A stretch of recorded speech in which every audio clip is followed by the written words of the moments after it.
সময়টা তখন ২০০৩ সাল। আমেরিকা ইরাক আক্রমণ করে এবং সাদ্দাম হোসেনের সরকার পতন করে সম্পূর্ণ ইরাক দখল করে নেয়, যার কারণে ইরাকে শুরু হয় এক ভয়ঙ্কর যুদ্ধ। সেই যুদ্ধেই জন্ম নেয় এক ভয়ঙ্কর প্রতিরোধ, এক রহস্যময় স্নাইপার, নাম তার জুবা।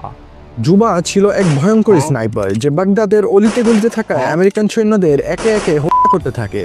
শুধু হত্যা নয়, সে তার নিখুঁত স্নাইপিং এর ভিডিও ধারণ করে তা অনলাইনেও ছাড়ে, যার কারণে আমেরিকান সৈন্যদের মনে তার জন্য আলাদাই এক ভয় কাজ করত। কি বুঝি এখনই একটা বুলেট এসে তাদের মাটিতে লুটিয়ে দেয়। খুব শীঘ্রই জুবা একটি পপুলার ব্যক্তিতে পরিণত হয় ইরাক এবং আমেরিকা দুজনের জন্যেই। ধারণা করা হয় জুবা 140+ বেশি আমেরিকান সৈন্যদের হত্যা করে তার এসপিডি রাইফেল দিয়ে। যদিও একসময় আমেরিকা দাবি করে তারা জুবাকে হত্যা করে ফেলেছে, তবে তা অফিসিয়ালি প্রমাণ নয়। তাই ইন্টারনেট ও যুদ্ধের ইতিহাসে সে আজও এক রহস্যময় কিংবদন্তি।